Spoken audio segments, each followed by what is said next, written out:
Okay, so last time we sort of like finished off the DDP story, talked about some of the like implementation details, um, like forward, backward, pass, stuff, how to do a line search, right? All that kind of good stuff.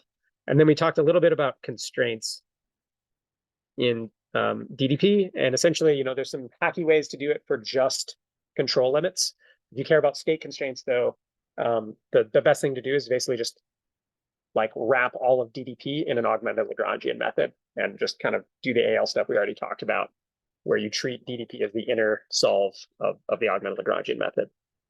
Okay, so today, just one more quick thing to mention that's sort of a DDP thing, but also just a more general thing that applies to the stuff we're going to talk about later too, is how to think about minimum or free time problems. These come up fairly often in certain applications. So specifically, we're talking here about, get to the goal as fast as possible. Places where this shows up are obviously in racing, drone racing, which has been hot recently, like autonomous drone racing. Probably you guys have seen like the recent like science papers about like people like, getting the fastest ever, beating humans at drone racing. It's kind of an example of this. Also race car stuff. But these show up in other applications too. Like a really common one is minimum time to climb for airplanes is a big thing, like trying to most efficiently get to altitude. I don't know, shows up in, yeah, it's a thing. So we'll talk about that a little bit today. It's just not super obvious how to do that in the sort of with the algorithms we're talking about. And then we're going to switch gears today and talk about, I mentioned when we got into DDP that there's sort of like two broad classes of algorithms for nonlinear trajectory optimization. So far, we've talked about, ILQR DDP. Those are maybe prototypical like representatives of what are called indirect methods.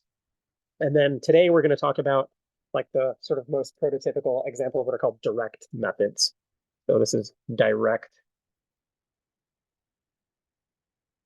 trajectory optimization.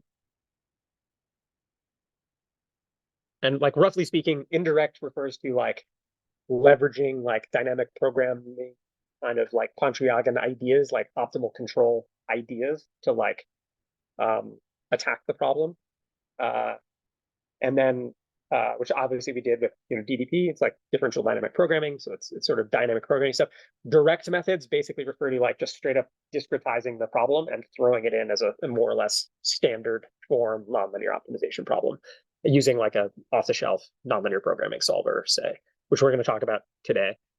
So as part of that discussion, we'll kind of talk about what that means, and then we're going to talk about briefly like one of the like very, very standard techniques for solving standard form nonlinear programs, which is sequential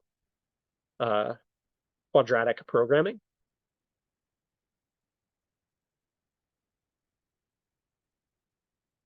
Which, is what it sounds like. You take your nonlinear problem, you quadraticize and linearize some stuff to make it look like a QP, solve a QP to get a step, take a step. It's like a generalization of Newton's method to like the inequality constraint kind of context. We'll talk about that real quick. Turn this on. Do not disturb. And then, yeah, that'll kind of lead us into direct collocation, which is sort of the most standard / common / widely known direct method. Okay, any questions about that stuff? What we did last time or what's coming up? Everyone good? Okay, let's do it. So first, we'll talk a little bit then about sort of the minimum time thing, which is applicable in both settings. So handling sort of free / minimum time.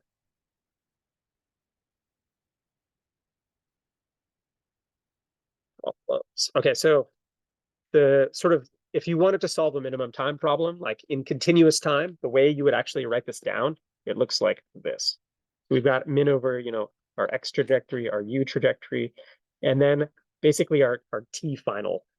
And your cost function looks like this. So we have our integral, right, from like t naught to t final, say, whatever. And what goes inside the integral here? How do I get the total time? That's what I want to minimize, right? So it turns out it's just 1 dt. So your stage cost is 1, right? And so if you integrate 1 dt in the integral, what comes out is the final time, right? Just adds up the time. So that's what you're after.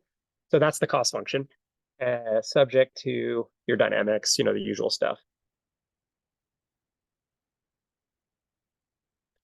And then you've got, like maybe your exit P final equals your goal as a constraint, for example, and then you might have your like torque limits and stuff, right? So like U min and U max, something like this. So this would be like a pretty representative like minimum time problem.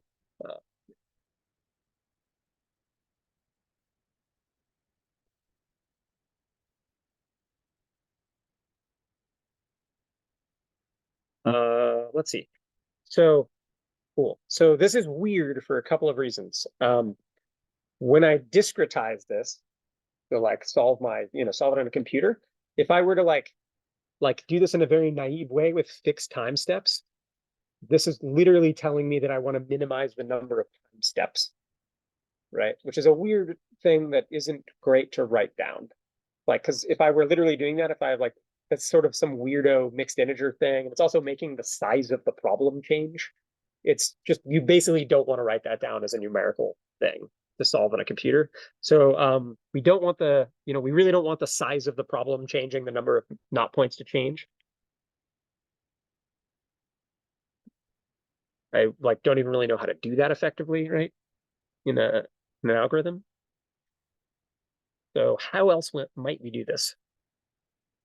Don't have any ideas.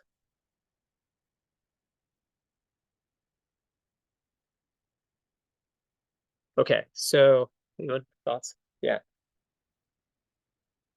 you got it. So yeah, we want to do this with a fixed number of not points. The move is you change the delta t's. So we basically want to make the delta t's decision variables. And the quick and dirty way to do this is you can basically make the time steps control inputs. I'll show you what I mean.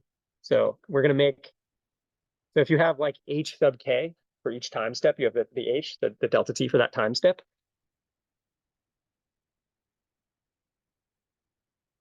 We're going to make those new controls. So the h from your Runge-Kutta method, say,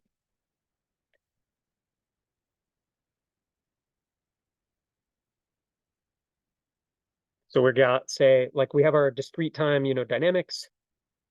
We're going to make this like f of xk u tilde k. So you have, again, and this is your Runge-Kutta method, right? This is like your RK4 step or whatever in here. So like RK. And then u tilde k is going to be our original UK and then HK, where H is the time step from the Runge-Kutta method. So I've got my like continue inside this, F sub RK. It's like your continuous dynamics and like your Runge-Kutta thing with H in it. I just make H a new control input and stack it up like this. And now, as far as the control problem is concerned, this is play with, right? The other thing you would want to do in this case is so there's lots of kind of little gotchas, but you would also want to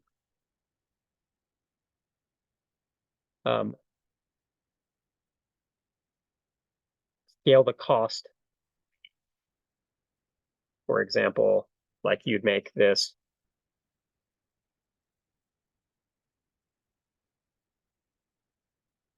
because remember this cost is supposed to approximate the integral, right?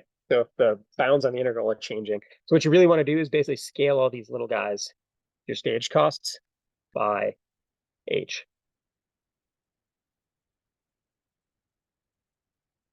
And so now it kind of all makes sense, right? So like if we were going back to the continuous version here where the integram stage cost is 1, down here, right? If we do this properly, sum over h, right? So the h's just are all that show up, and that's the total time now.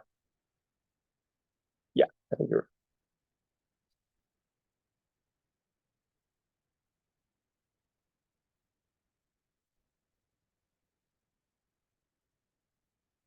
Yes. So this is a little subtle. So the deal is there's obviously like, the Runge-Kutta thing is only so accurate, right? It's really accurate if the time step is small. If you stretch the time steps out really big, it becomes like pretty bad, right? For if you stretch the time steps out too large, your integration accuracy, your Runge-Kutta thing is going to be bad. And so you're going to get like, what can happen here is effectively the solver can do this, like it can mess with the time steps a bunch to like cheat the physics by like stretching some time steps out super big, right? And you don't want that. So how much you fix that? Uh, you definitely want to do a line search here, but the simple thing here is I can put inequality constraints. Now it's just like, it looks like control limits, right? We always have like torque limits, right? So I can put bounds on H. I can put upper and lower bounds on H as a constraint, inequality constraint in the problem. Looks exactly the same as torque limits, right? So that's no problem. So I can just bound H and like say, okay, yeah, you can't make H too big. Makes sense? Yeah, so that's easy to deal with. Yeah. So yeah, there's a good reason for this, which is a little subtle. You can make them all the same if you want to. There's a good reason to make them all separate though, and that's essentially, this is hard to, okay, we haven't talked about this a ton, but basically if I make them all separate H's, so they're all like Q's, this then kind of plays nice with all of the algorithms we know. Like, so in particular, it plays nice with Riccati and it plays nice with like DDP. It's a simple mod. If I make one H for the whole problem, you can't do Riccati anymore because so specifically, right, it's actually technically speaking, like from a, I don't know, like it breaks this control problem. Oh, damn it. Can't scroll there. It breaks this.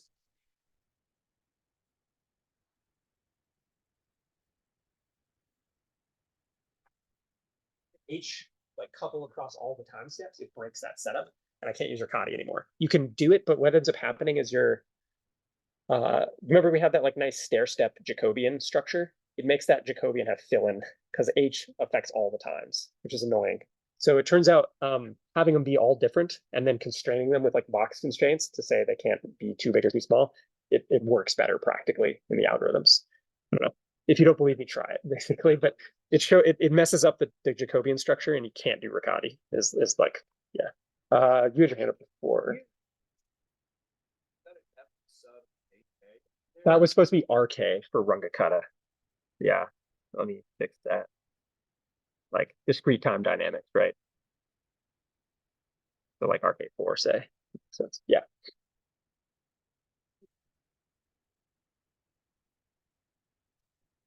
Yep. So yeah, the key idea here is you're decoupling the number of knot points from the total time. So you can make the number of knot points whatever you need to.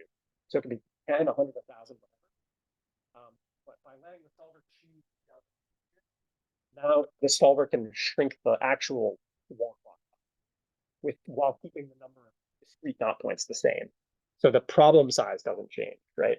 So this is like one optimization problem. I could write it down once, throw it at the solver, and I'll give you the answer.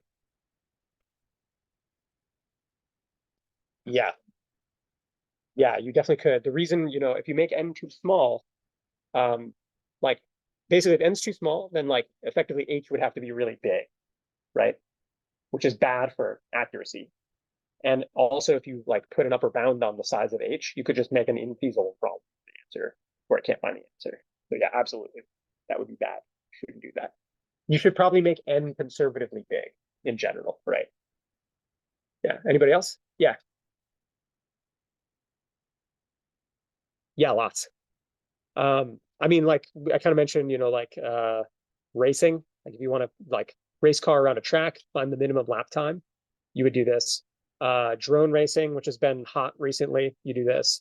Um, Classical examples would be like minimum time to climb for airplanes, like fighter jets. This used to be a big deal. Like, how do I get up to like 30,000 feet the fastest possible? You do this. There's lots and lots of examples where we care about getting to a goal state as fast as possible. Yeah, I mean it shows up all the time. Like we've done this for quantum problems, it turns out, for like quantum computers. You care about this because the longer it takes, the more like weird noise decoherence effects you get. So you want to do it as fast as possible. There's tons of examples where you care about this.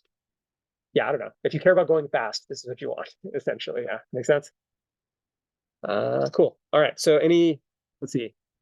There's some few, okay, so this is what you would do. Couple more notes. One is that the way we've written this down, this is always a nonlinear slash non-convex problem, even if the dynamics are linear. Because what we've done, like say we have linear dynamics, if we make the time step a control now, it's now like nonlinear in like the new controls because I have ax plus bu all times h. And if h is a descendant variable, I now have like x times h, u times h stuff happening, which is now nonlinear. That makes sense, everybody? Yeah. So these are basically always nonlinear problems, which is annoying.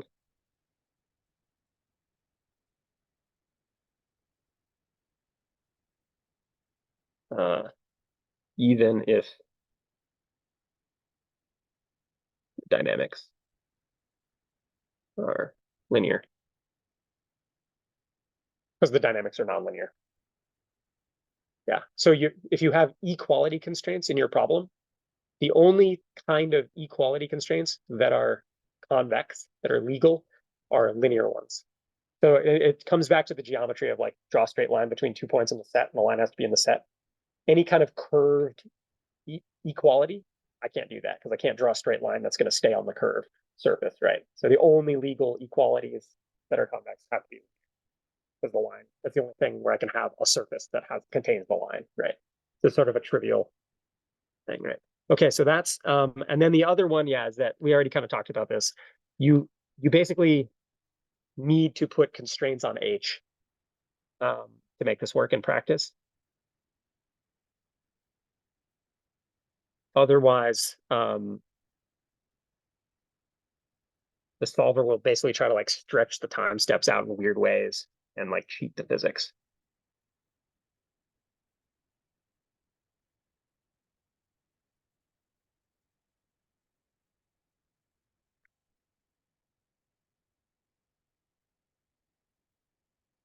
Oh yeah. Also, if you don't have constraints on this, the solver can make the time step negative, which is obviously bad and wrong. You can't have negative time.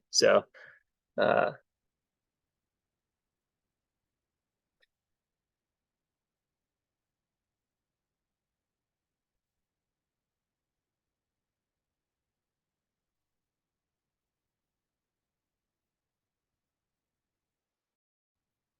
so yeah, you at least need to have, like positivity constraints on H when you do this. It will do this. It'll do weird stuff. So you got to have constraints. Yeah. What do you mean go back and forth? Oh yeah, it'll do super weird crap. Yeah, I mean, because like just thinking about it from a cost function perspective, right? I'm just summing up the time steps. So if I can have negative time, I could make that thing zero. Very weird stuff. And it's, obviously wrong. Yeah. Like negative times are optimal with respect to this cost function, right? If I can do it. So it'll try to make the time negative naively. Yeah. Okay. So we don't want that. All right, cool. So any questions about this? This is very easy. It's, literally just like take your H from Mangakata, stack it in your U, and now you have like a weird U tilde, and now you can just do minimum time. Or not just minimum time, but basically you can weight time versus all the other stuff, right? You can say you don't know, like say you need to get to a goal state, but you don't know what a good time is for that, then you do this. You don't have to weight the time. You can just let it be free, right? And then it'll figure out, okay, here's the most efficient way to get there. I don't know if it's going to take 5 or 10 seconds, let the solver figure it out for you. So it's a very useful thing to do. That's the free time thing. Okay, with that, switching gears then. So now we're going to talk about direct methods, direct trajopt. So yeah, the basic idea here is, before we did DDP, there was all this like dynamic programming-y stuff and all this like complicated like control theory happening. Here it's a lot simpler. The basic strategy is you literally just discretize the problem or transcribe the problem in like the continuous control problem in like the most obvious way possible. So uh, this is sometimes called direct transcription. Um, you just take that continuous problem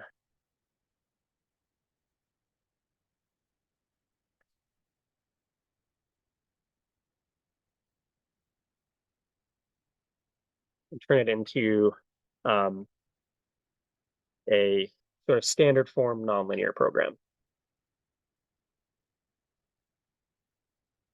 Also called NLP. Sort of annoying to me that, yeah, to me, NLP means nonlinear program, but now it means like natural language, whatever, to language. So I can't say that anymore around here. Like all the computer scientists think it's natural language.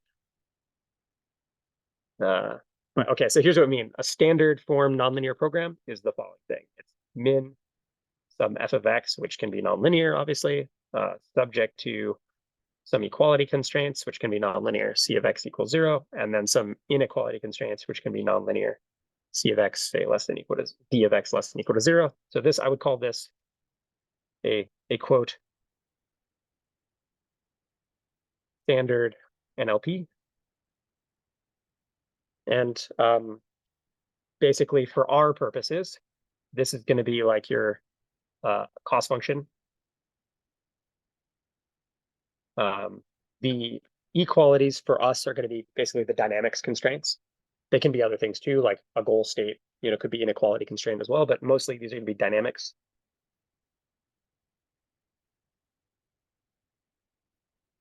And then like the inequalities for us are going to be, torque limits, obstacles, that kind of stuff, right? So I'll say other constraints. And so what this is all about is basically taking the continuous optimal control problem like we have up here, where it's like an integral and continuous dynamics. You just discretize everything in the most straightforward way possible and stuff it into like F, C, and D.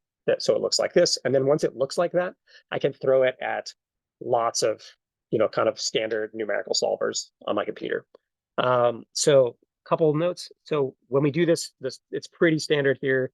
Like if we're using Newton's method, you kind of need everything here to be C2 smooth. It's got to have like first and second derivatives so I can do Newton. So we tend to assume all the functions, so F, C, and D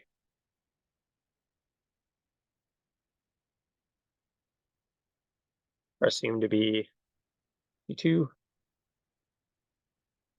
Means I can take two derivatives and I won't get any weird crap happening. And then there's lots of off-the-shelf solvers for problems that look like that, basically.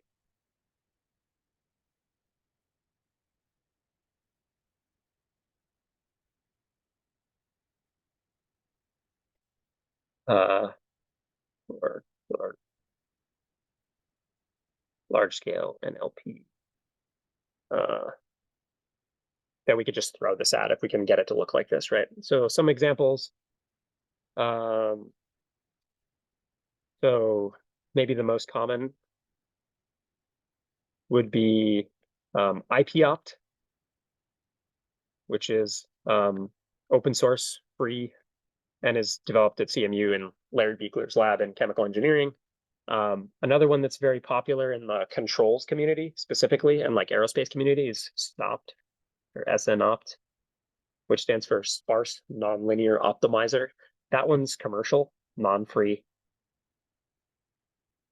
Costs like $500 for a license, I think, last time I checked. And then another one that's pretty big is called Nitro, which is also commercial. So for obvious reasons, we're going to use IP-opt in here. That's free. It also, it's pretty good. It works pretty well. Okay. And yeah, IP-opt is, as the name implies, it's an interior point. It stands for interior point optimizer. So it's an interior point method. SNOPT is an active set method. Remember, we talked about this kind of stuff before. And then Nitro actually does both. It has like a whole bunch of options and it can do both like interior point and active set kind of stuff. And it kind of switches back and forth whenever it's convenient. Okay, and then just to kind of like go into this, yeah, so SNOPT is an SQP method. Nitro kind of does both. One of the most common strategies, though, you'll see for doing this stuff is, and also because we know how to solve QPs already in here, we talked a lot about QPs, a very, very common strategy for solving NLPs is sequential quadratic programming, which just means you take your nonlinear problem, make a starting guess, linearize a bunch of stuff, turn it into a QP, solve the QP, take a step. And it's sort of a generalization of Newton's method in a lot of ways. So it's a pretty natural thing to do. Let's talk about that.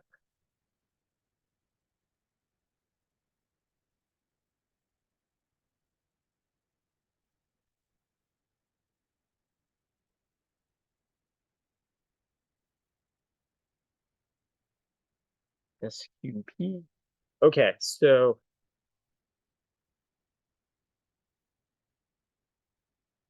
the idea is we're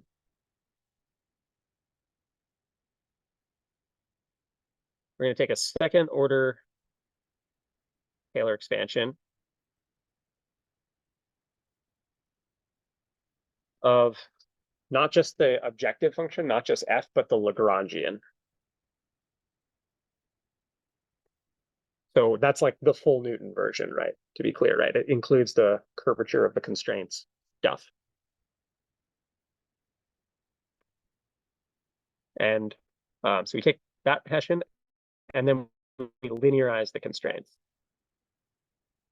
We linearize C of x and D of x to approximate the NLP as a QP. We know how to solve those.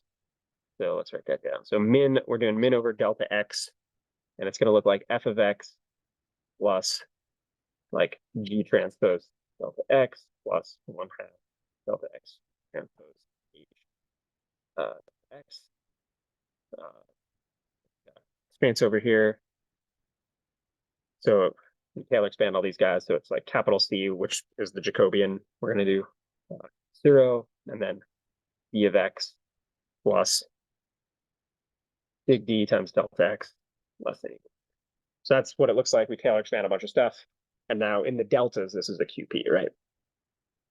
And then where h is e squared L d x squared, g is L x, big C is partial C partial x, big D is partial x.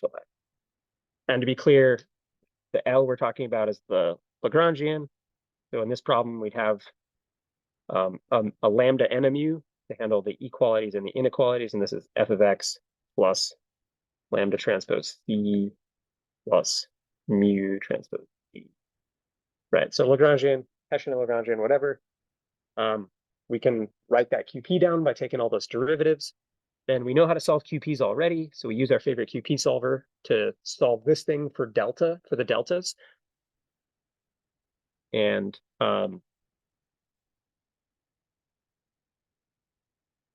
there's some details in here, but basically we're going to use that QP solution to compute a primal dual search direction or step. So that is going to give us some delta z, which is got a delta x, and then deltas on the multipliers as well, right? And then with that, we can do a line search, all the usual stuff.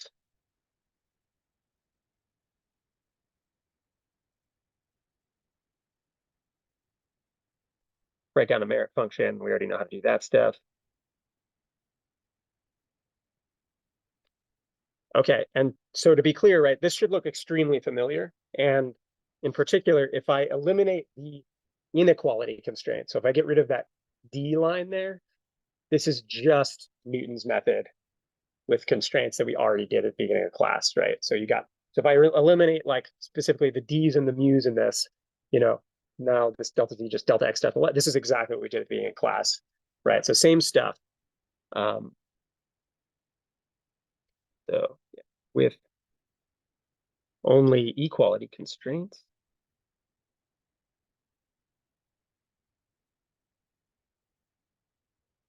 Is just Newton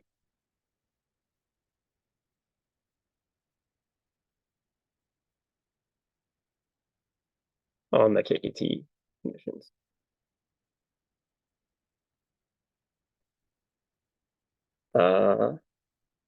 Which we already did, right? So this is like, you know, H, C transpose C, you know, this thing. Delta X, delta lambda, just for refreshing our memory. And then this is like minus gradient minus C of X. And, you know, this thing's a KKT system. So we already did all this stuff, right? So the only difference is now we're adding in the inequalities in the subproblem directly, and it's sort of generalizing this to the inequality situation. And if you already have a QP solver that can handle it, you just throw it at the QP solver. And so this becomes a QP instead of a single linear system solve. And then we get this search direction over both sets of multipliers, and then do all the same stuff as before. Cool. Any questions about that? Okay. So yeah, basically think of this as a generalization of Newton.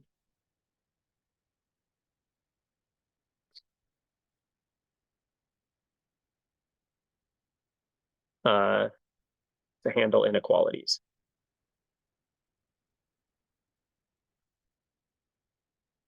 And yeah, you can use, in principle, any QP solver you want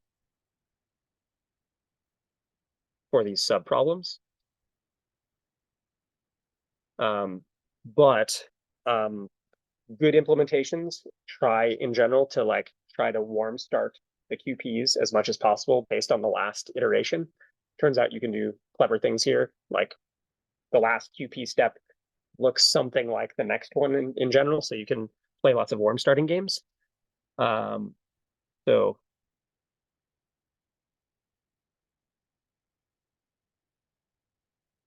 in a lot of in good implementations of this stuff, particularly like Snopt, which is maybe like the industrial scale version of this, there's the QP solver is like extremely specialized and very tightly integrated with the overall NLP solver, and the tricks that they play to be able to efficiently like leverage prior information in the next QP solve. So yeah, that.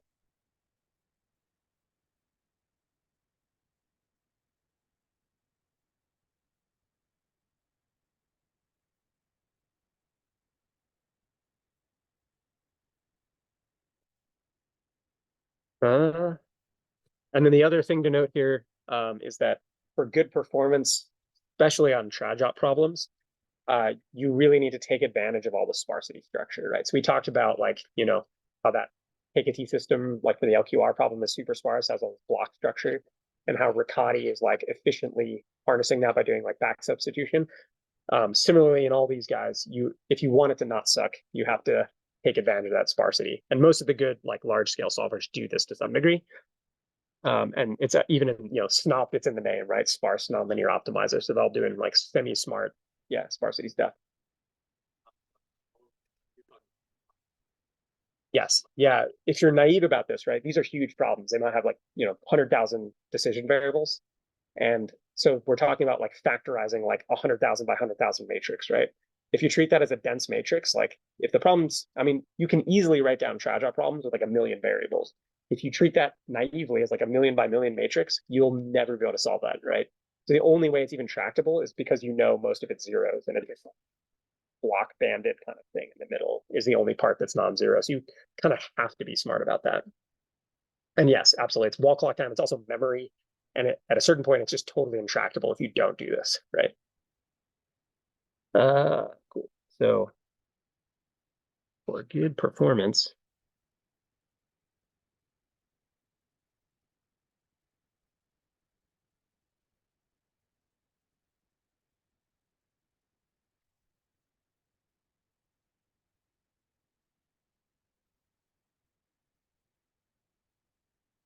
uh,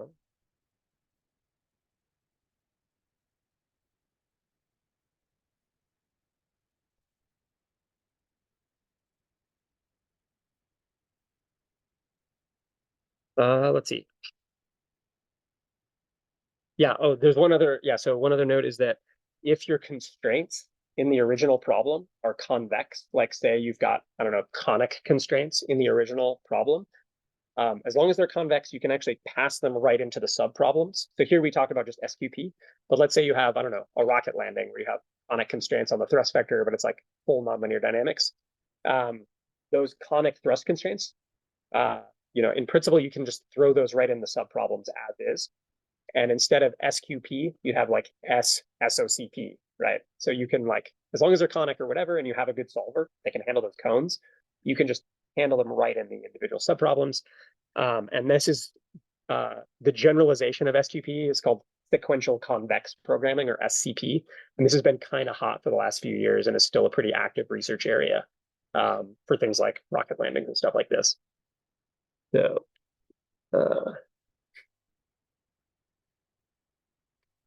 in fact, I think this past year there was a big review article in like IEEE Control Systems magazine about SCP methods for, it's sort of hot. So specific conic problems are really common. Can generalize SQP to SCP. Sequential convex programming.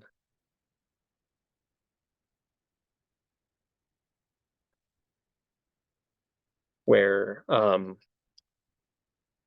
inequalities are asked directly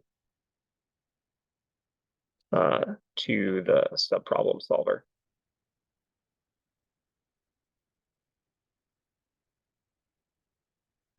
And then, yeah, like sort of this SCP stuff is still a pretty active research area.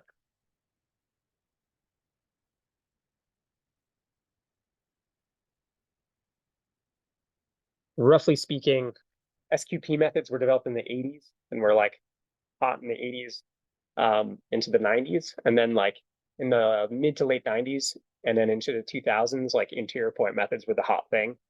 And like kind of all the state of the art, like IP opt, these are like mid 2000s. And then now like this SCP stuff is becoming popular as a kind of research area in this kind of area. Okay, any questions about that stuff? Yeah. Yeah, absolutely. So what would it be if I go back to here?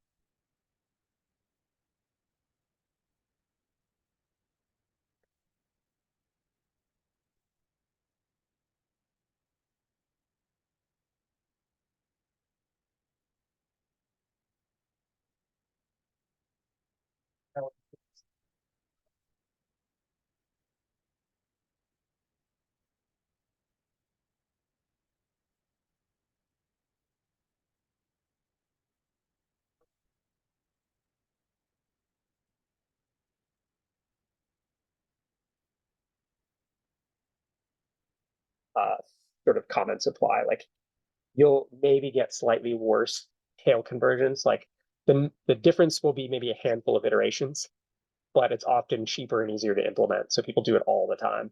So I'd say, yeah, Gauss-Newton stuff in general is super common. It's so common that like people don't even often like, sort of like, it's like very, very normal thing to do, just like whenever you feel like it. It's super common. In fact, it's pretty much so in SQP methods, people do try to like do the hash level Lagrangian a lot, but it's actually extremely common for these to guess. The reason is that, remember we talked about this whole Hessian Lagrangian thing often becoming indefinite and not convex. Because of that, like it's very annoying to try to deal with that when you're trying to pass these things to a convex solver. So people will often just do Gauss-Newton on these SCP methods. Yeah, so basically you should just probably always do Gauss-Newton, if I'm being honest. If you're doing this stuff yourself, it's just like way, way easier and tends to cause less headaches. It's not usually worth it to do the full Newton thing, with some exceptions. Cool. All right. Any other questions about this stuff? Okay. So now we're going to talk about direct collocation. Now that we know how to solve these things, now we can like actually do it.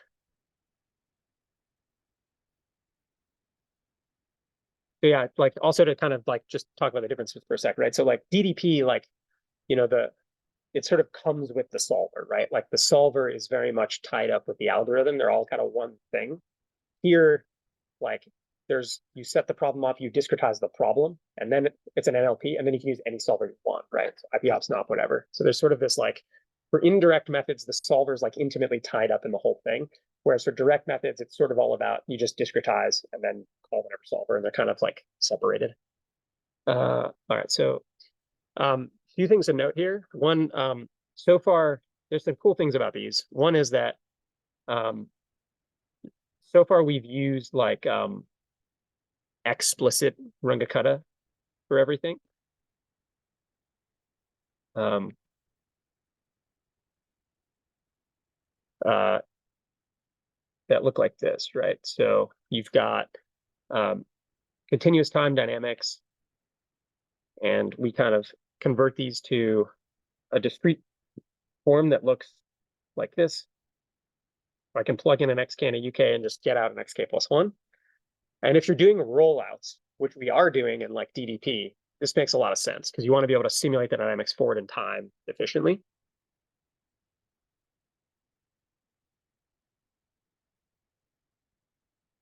Um, but in these collocation, in these direct methods, we're not doing rollouts anymore. We're just writing down the dynamics as equality constraints and shoving them into a solver, right? So we don't actually care about that now. And it turns out this is potentially a big win. Um, so to be clear, like to be specific about this, right? We're just enforcing these things as equality constraints.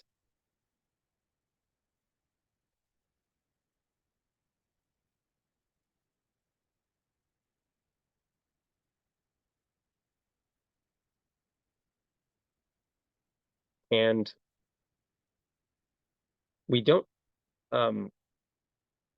that kind of frees us up a little bit to use um, integration methods that aren't explicit, i.e. like implicit Runge-Kutta methods. Um, points. So let's write this down. So we have something like C sub k maybe of like xk, uk, xk plus 1, uk plus 1 equals it, right? Our constraints are of the form C of, decision variables equals 0. So, I mean, I can obviously put this guy, my explicit Runge-Kutta, I can obviously put that in that form by moving the xk plus 1 over and setting it to a 0. But also, I mean, I can do anything I want. So I can have some like kind of more complicated, gnarly. And you remember before we talked about implicit Runge-Kutta at the beginning of class, how you needed to do Newton on this to solve for the next time step, like implicit Euler? Well, and that's annoying if you have to do a rollout, right? If I'm doing a rollout, I don't have to do a bunch of Newton solve just to get the next time step. But in this context where I stack the whole problem up and these just become equality constraints in the problem, I don't care. Like, said another way, Newton stuff myself, I'm letting the solver do it for me kind of implicitly as it solves the whole problem. So I get this for free. I don't have to worry about it, right? Um, so let's see. Um,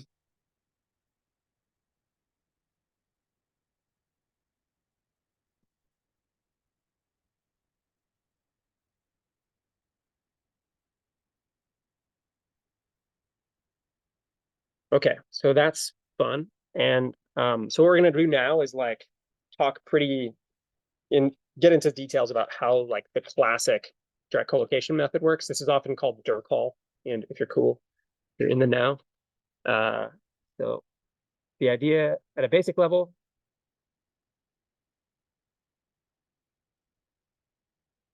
is you represent all your trajectories as polynomial splines.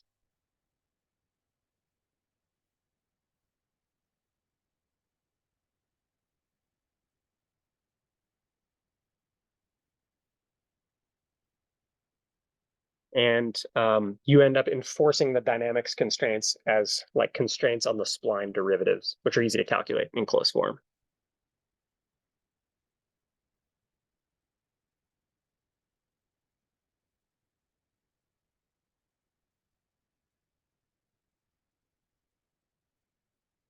That's the high level idea. And then classic Dirk-Hall, which we're going to do now.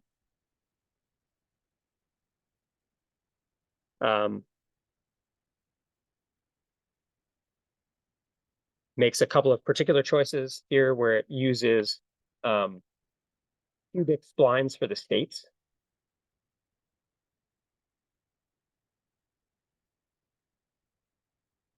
And piecewise linear for the controls.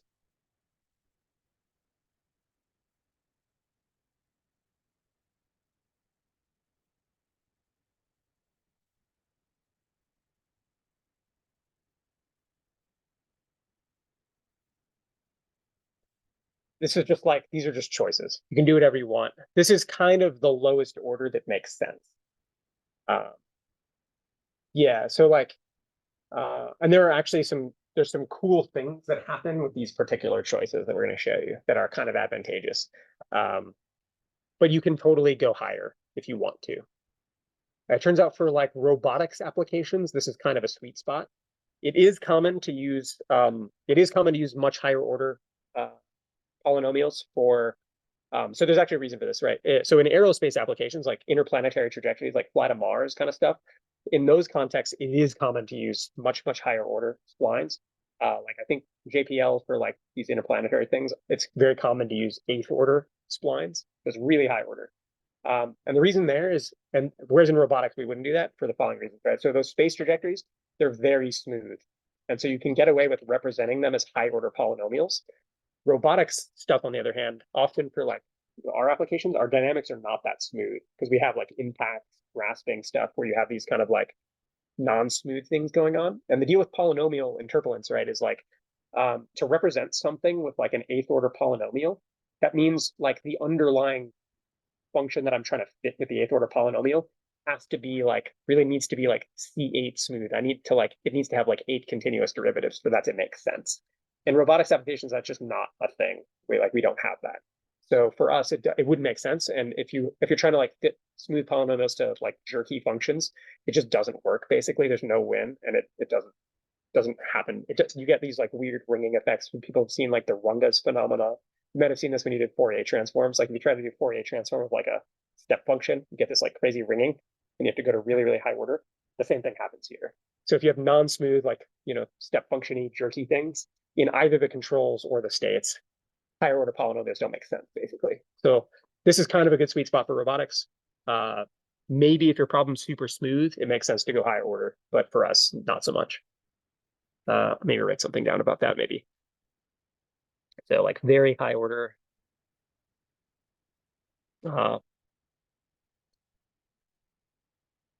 Polynomials are sometimes used.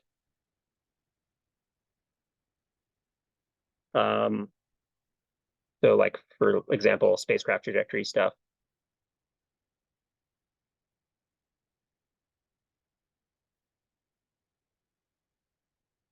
But kind of not common, and we're not going to do it.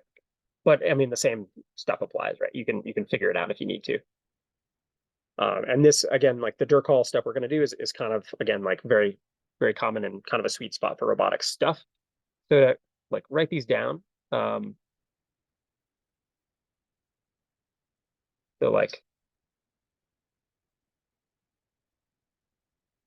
here's what it looks like. So on the states, we'll do like a very cartoony version of this.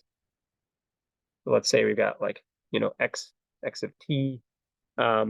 You might have something, that looks sort of wiggly like this.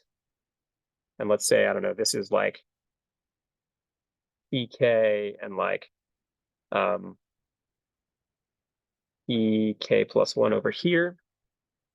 So these guys, the TKs, we call these knot points, right? We've done this already. So this would be like xk, right? And xk plus 1. So those are knot points.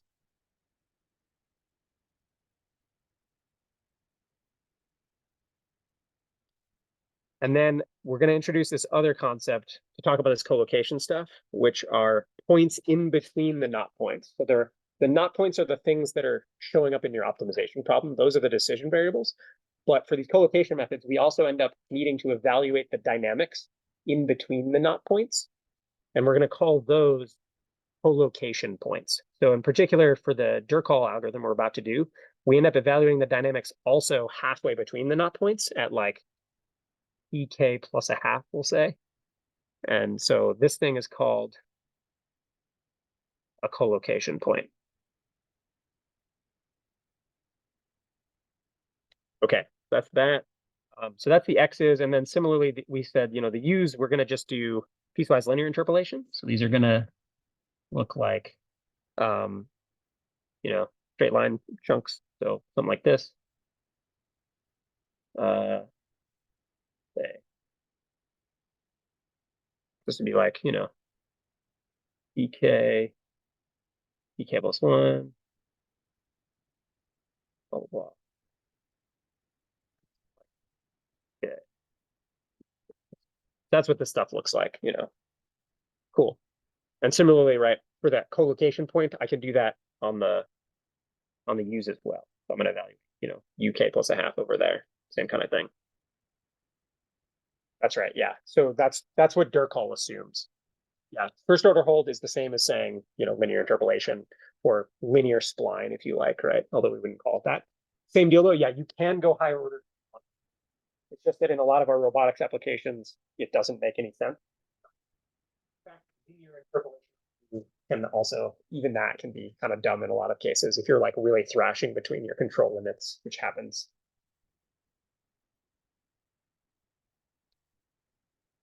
Yeah, and so this saying I can't.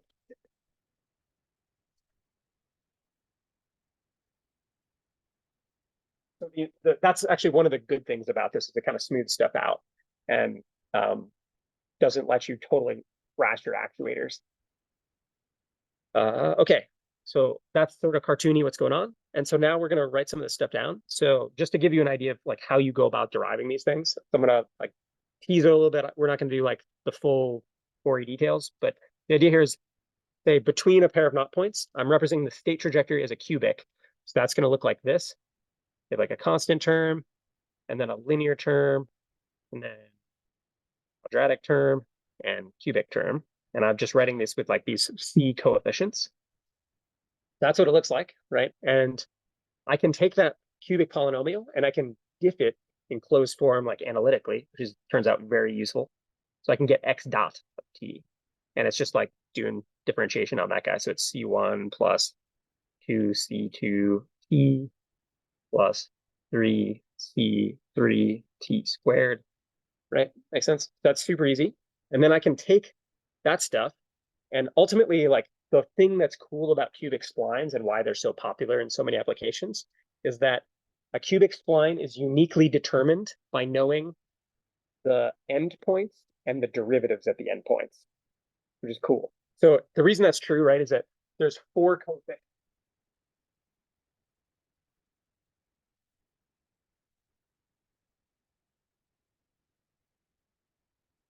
Number. So it gives you like a good way of interpolating if I know x and x dot at the endpoints, which is convenient for lots of like dynamic C applications. And so just to give you guys like a little teaser, if you haven't seen this stuff before, I don't know, general interest. The way you go about this is I can take these 2 lines I just wrote down and I can write those in matrix form. So I have some big matrix that's going to multiply all the C's. So this would be like, C1. So if I were to stack a vector up over here with all those coefficients, the C0, C1, C2, C3, and then like, I have this matrix and it spits out xk, x dot k, xk plus 1, x dot k plus 1. So the idea here is I want to be able to uniquely determine the polynomial from the endpoint stuff, right? So I can write this down as this matrix equation. So, so what I'm doing here literally is I'm plugging in lines and just going across there.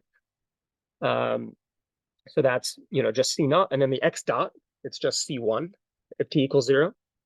So I'm just picking off the coefficients. And then for t equals h,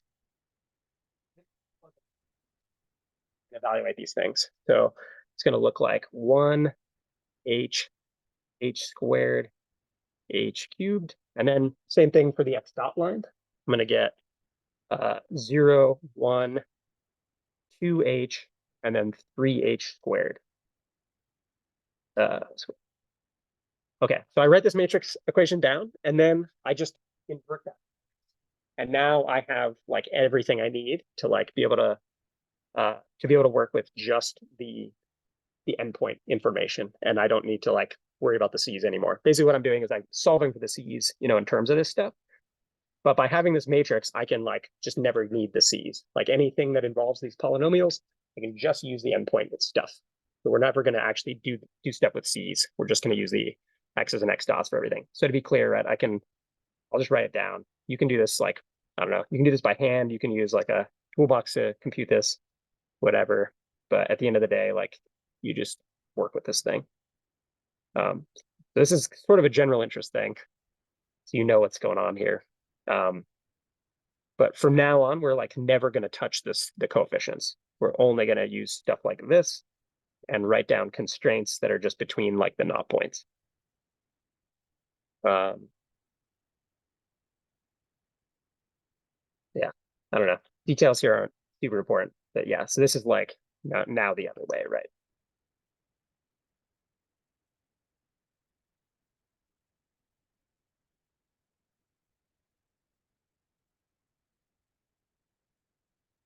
So you can do this, and now I can just carry around the x's and the x dots at the not points and this matrix. So if I want to know this particular x at the collocation points, if I want to know x at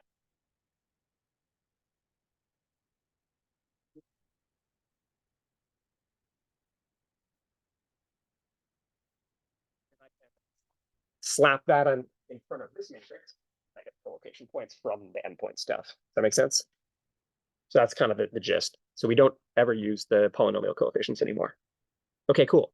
So now we're going to kind of just run through the rest of this guy. So we're going to evaluate the spline at the collocation point, at the sort of dk plus a half point.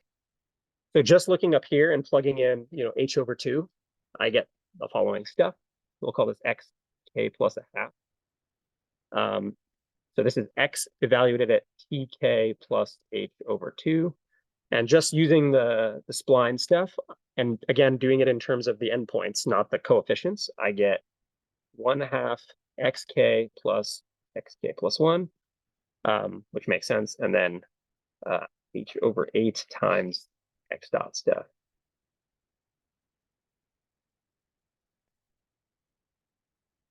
And so for those x dots now, I'm going to plug in the dynamics, which I know the continuous dynamics, to be clear, right? So this now becomes 1/2 xk plus xk plus 1 plus h over 8 times f of xk uk minus f of xk plus 1 uk plus 1. And to be clear, these f's are the continuous time dynamics, not discretized, right? All this is continuous time.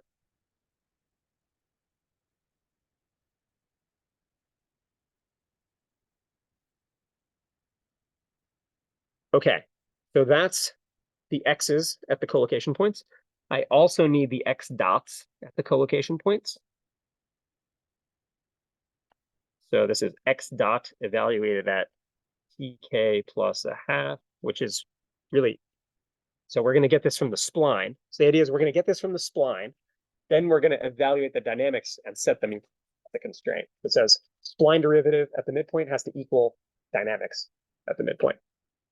So plugging like h over 2 into this stuff for x dot, I just do that real quick. It's easy. So it's 3 over 2h xk minus xk plus 1 minus 1/4 x dot k plus x dot k plus 1.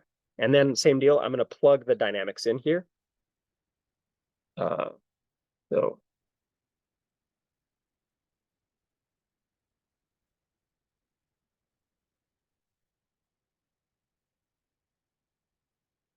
So I just plug the f's in, xk, uk, xk plus 1, uk plus 1. Cool. So that's x dot at the midpoint. So I've got x at the midpoint, x dot at the midpoint, and the last thing I need is u at the midpoint.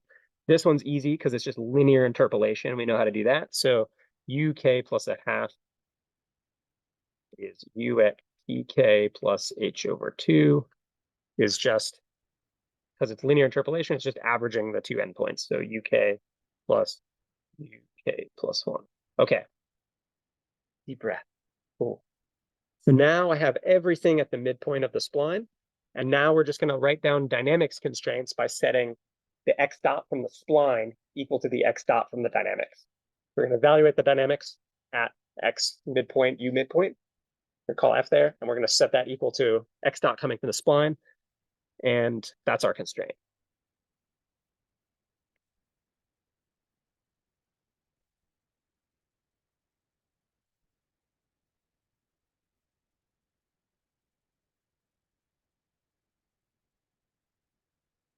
So here's what it looks like. So like we'll have like CI, a whole bunch of these constraints that couple adjacent time steps, adjacent not points.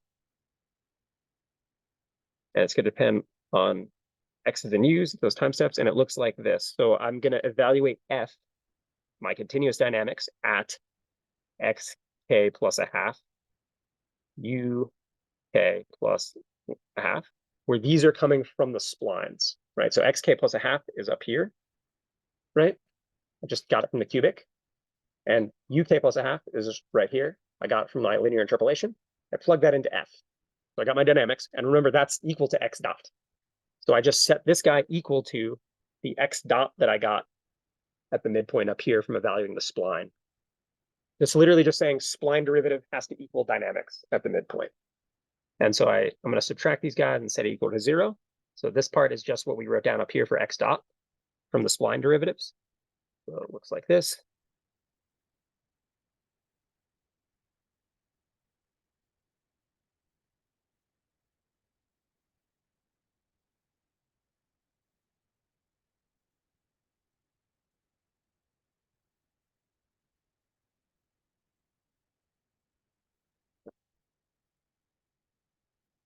I get my brackets right. So this whole thing equals 0. And again, the f's here are all the continuous dynamics f's, not the discrete dynamics f's, right? This is all continuous time stuff, continuous splines. I'm belaboring this because this is a topic of much confusion last time we did this. So I will keep noting this. Okay, cool. So yeah. Yes. It's time. Oh yeah, yeah, yeah. Yep. Not the best handwriting. That was a good catch. Okay, so some notes on this, and please, yeah, ask questions. Yeah.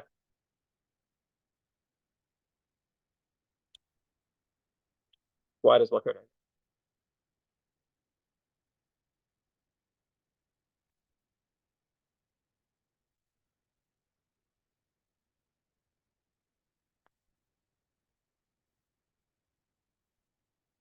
Are we talking about this picture? Yeah.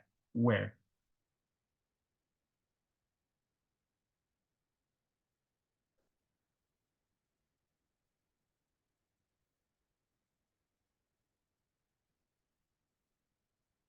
Different things. This is supposed to be the x trajectory, which is a cubic spline, so it can wiggle around like the not points. And these are the controls they use. So we're using piecewise cubic polynomials here that can wiggle. Here we're using piecewise linear on the u's. So just cartooning like this is what it looks like.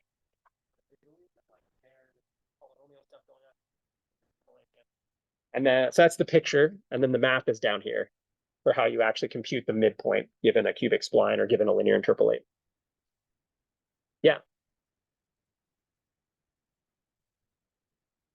Yeah, so we'll get into this. This is actually like one of the cool things about this. So basically, like my constraints are going to be that if I say I have just two splines, right? I'm going to have a constraint that the splines have to agree with each other at their endpoint. So that's constraining both x and x dot to be equal to the previous spline. Make sense? Yeah, so you're at the endpoints, you're enforcing matching between adjacent spline chunks. And if you like think about this for a second, like, so let's just think about the two spline case, right? How many coefficients do I have in total for two spline chunks? 8. So I have 8 total like free degrees of freedom. So I can have 8 constraints. So if I set these guys equal here, how many do I get rid of? Yeah, 2 constraints. If I set the endpoints, how many do I get rid of? Yeah, so I still have a bunch of free ones, right? So like even if I constrain the initial state and initial like whatever strain endpoints and I glue them together, I still have degrees of freedom, right? So that's yeah. So I get one midpoint and one midpoint. So that now it's all fully determined, right? So basically, like the deal is my constraints at the endpoints of the spline are stitching constraints that make the splines match each other. And then the dynamics actually get enforced by evaluating at the midpoints. You could, like there's nothing stopping you from doing that, but it turns out doing it this way um, gives you third order integration accuracy, which is subtle. There's actually a very cool, like slightly subtle thing going on here that we haven't quite hit yet. That's going to come in a minute when I get all the way done. Yeah. Yeah.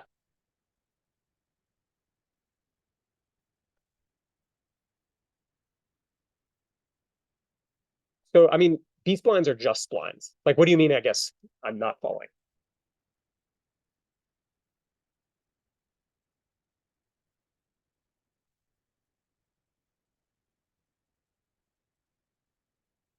You are stitching with B splines also.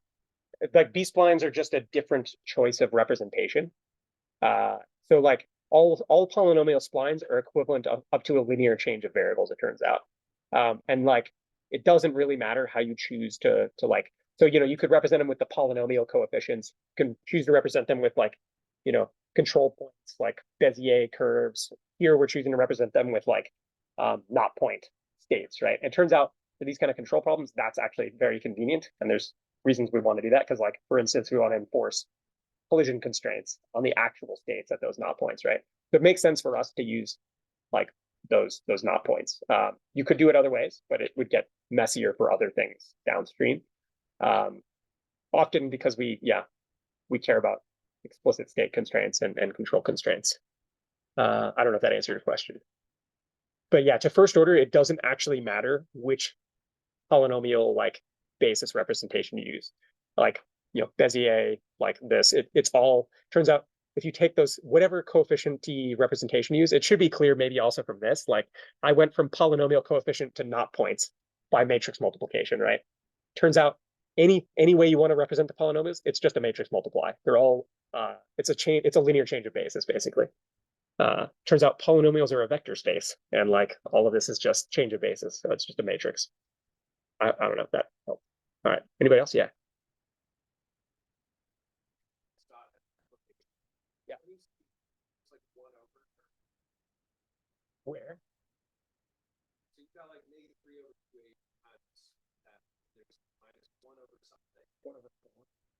Yeah. So literally all that's doing is I went up here and I plugged in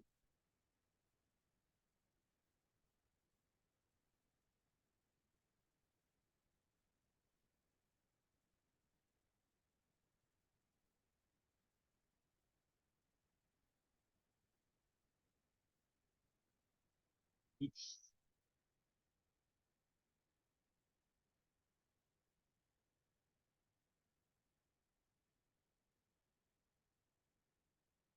What epsilon is.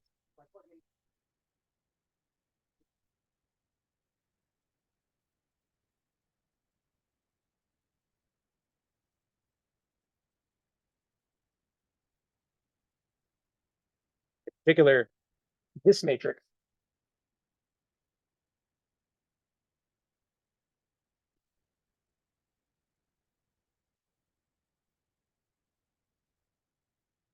multiply those matrices together, I can get um this. So, I mean, literally all I'm doing and evaluating the polynomial h over 2 is all it is.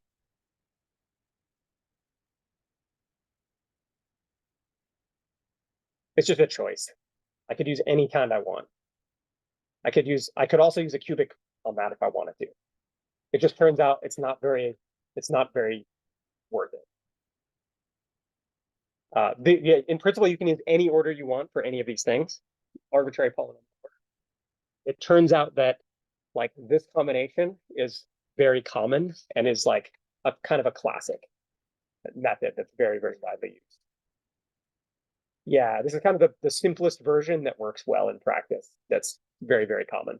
But you can use higher order whatever if you want to on any of this stuff. Yeah,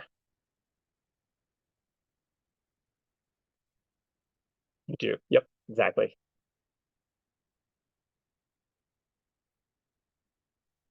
You do. Yep. You have to add a collocation point on the U with more constraints. Yep, exactly.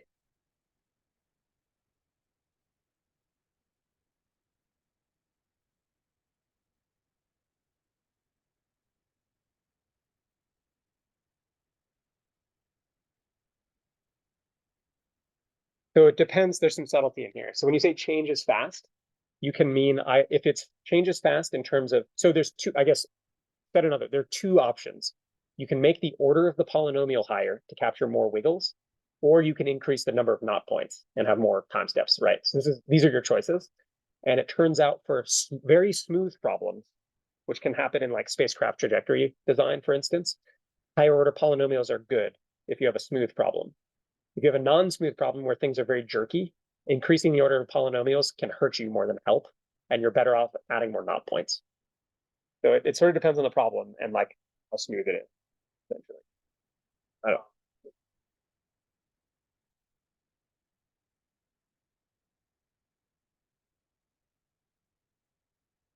Yeah, I mean, so you need to have enough, expressive capability in your function there to like capture the true function, right? So, and your ways of increasing the expressiveness of this representation is you have two choices. You can have more knot points, so more segments, right? Or you can have high order polynomials inside the segments. And um, if your function is infinitely smooth and has all the derivatives ever, then it turns out increasing the polynomial order is advantageous. If your function is not very smooth, it turns out like that doesn't help and you want to add more knot points. That's kind of it. I don't know. And it kind of just depends on your application, which way is better. Uh, okay. Any other stuff on this? Okay, let's keep trucking then. So, and yeah, hopefully, okay, so a couple notes and then like the cool punchline about this. So note, so we're evaluating stuff at the collocation point in the middle, but just to be clear, note that like only the XKs and UKs are decision variables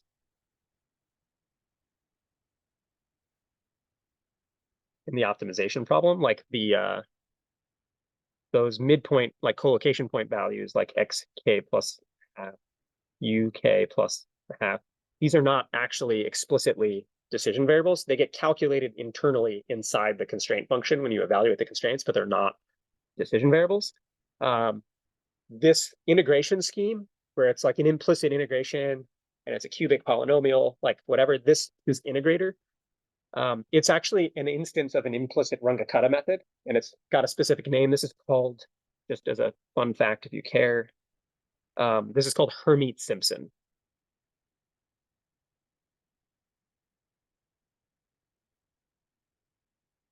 integration.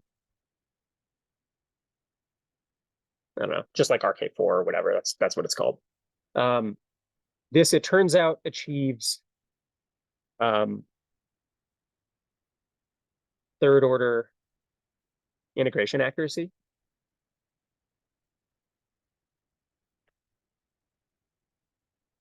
So like an RK3 would, right? Which, can do.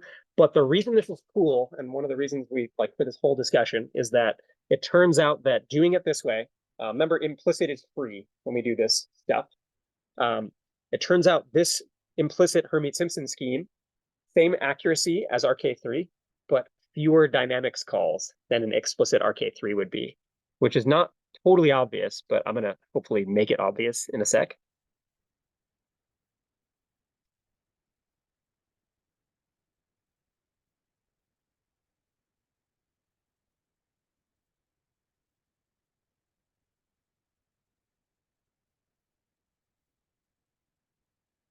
Okay, so here's, to make this clear, I'm going to write down, just for our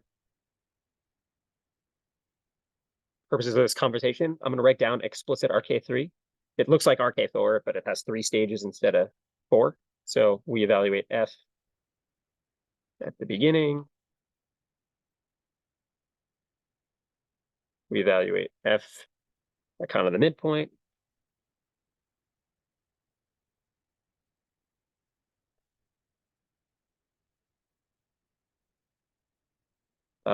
We evaluate it at the endpoint-y looking thing, this weird kind of extra point. This is just, you can look this up on Wikipedia if you care. It's the same idea as RK4. It's just third order. And this is what it looks like. Okay, so that's that. And then like you get the next xk plus 1 by kind of weighted average over these.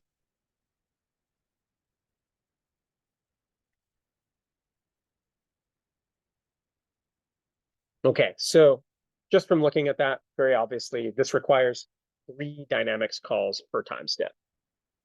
This makes sense, expected.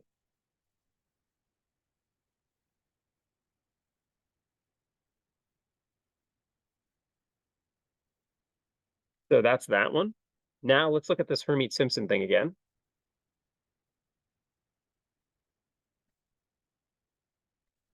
It looks like f of x k plus half u k plus f plus 3/2h k plus 1 minus 1/4 f of xk uk plus f of xk plus 1 uk plus 1. Okay, equals 0. So that's the Hermite-Simpson thing. How many f evals are in this guy? It looks like 3. But if I do this over whole trajectory, it's not. Why?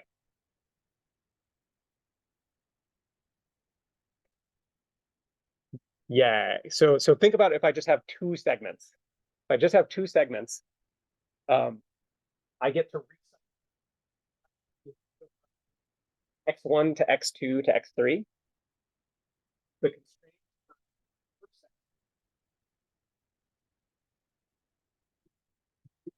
and then the constraint here for the next one is f of x2 u2.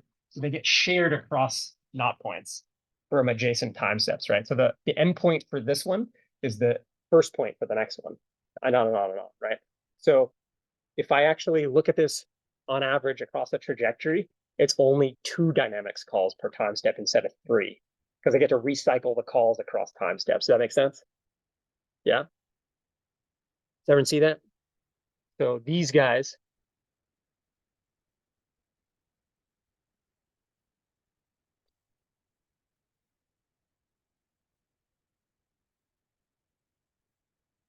these get reused adjacent steps.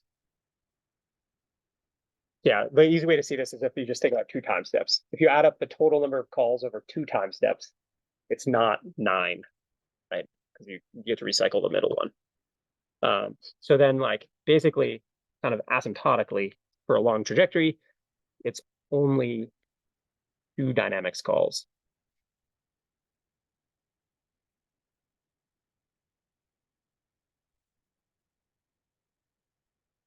And the reason we care about this is it turns out the nonlinear dynamics calls end up dominating a lot of the computational cost of these algorithms.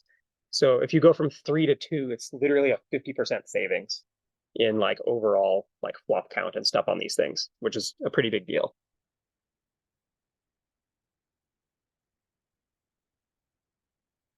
Also, we talked about at the beginning of the class how like implicit Runge-Kutta methods tend to be like more stable than explicit ones. There's also like stability reasons that this works better. So you get kind of both a cheaper compute win and like a integration stability kind of win.